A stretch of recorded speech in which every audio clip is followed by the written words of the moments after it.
Je cite, Bi Bouki, Bi Djou, Bale Samba Koudje. So Guédé Demal, Sampi Senjel, page 66. Par là, il s'y est de noter que l'œuvre d'Al-Amin est un véritable pamphlet contre les pratiques des hommes politiques. Le pouvoir est en effet perçu comme un nid de voleurs qui partagent toutes les ressources des populations, s'abandonner à elles-mêmes, à leur misère et à leur pauvreté. Il n'y a point de dignité. L'argent est devenu telle une nouvelle religion. Il permet de résoudre quasiment toutes les situations. Il le dit ainsi, en ces termes, Lo Bek, Genel Kopa, page 65, nous dit-il, mais juste pour accuser pas seulement les dirigeants, mais la société sénégalaise de façon générale, dans ses pratiques, mais surtout dans ses façons de faire, et là pour dire que il se montre clair que seul le paraître fait l'être, qu'importe la manière de se faire de l'argent, l'essentiel c'est d'en avoir.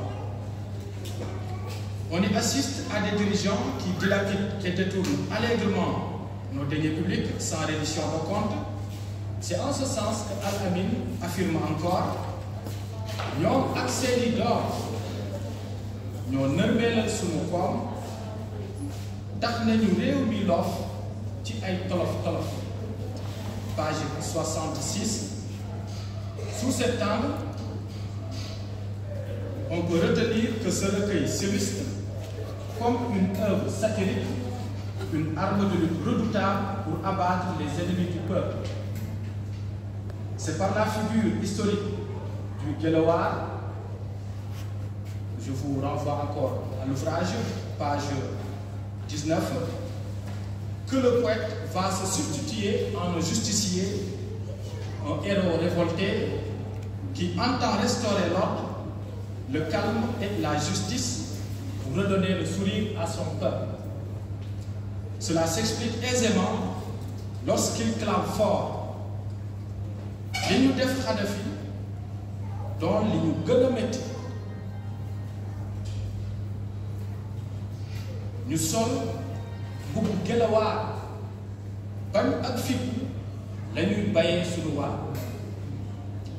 De la sorte, le poète se fait l'écho sonore de ses frères. Il porte le manteau d'un écrivain engagé, chargé de défendre son peuple opprimé, à l'image de tout intellectuel africain, notamment Hugues Dubois, Senghor, Césaire, Damas, pour ne citer que cela.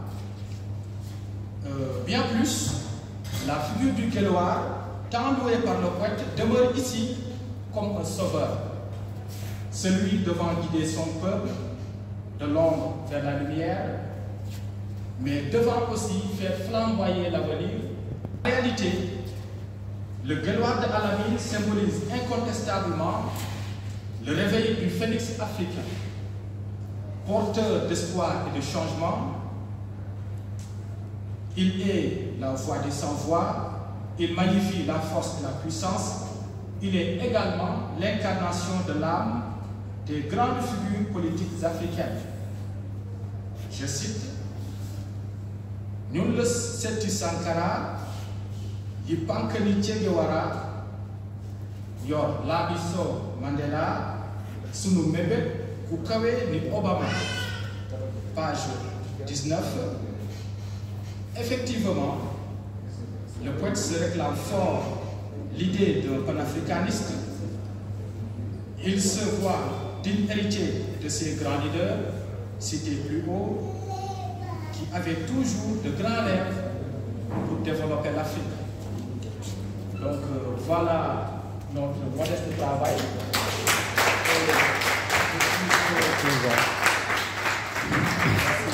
Merci beaucoup. Ça n'a pas été On va l'applaudir très fort. Notre collègue, notre grand frère. Mais vraiment, ça n'a pas été facile.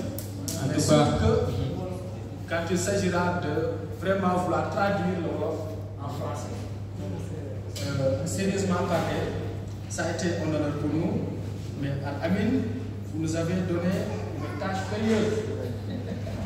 Mais heureusement qu'il y a nos doyens qui sont là, et je sais qu'on va encore se bénéficier de leurs interventions, et ça sera encore beaucoup plus pertinent, parce que comme je vous l'ai dit, véritablement, ce sont des amoureux de la littérature, mais véritablement des hommes de science et des hommes de modeste poète et enseignants. Voilà notre travail et je vous remercie. Merci beaucoup.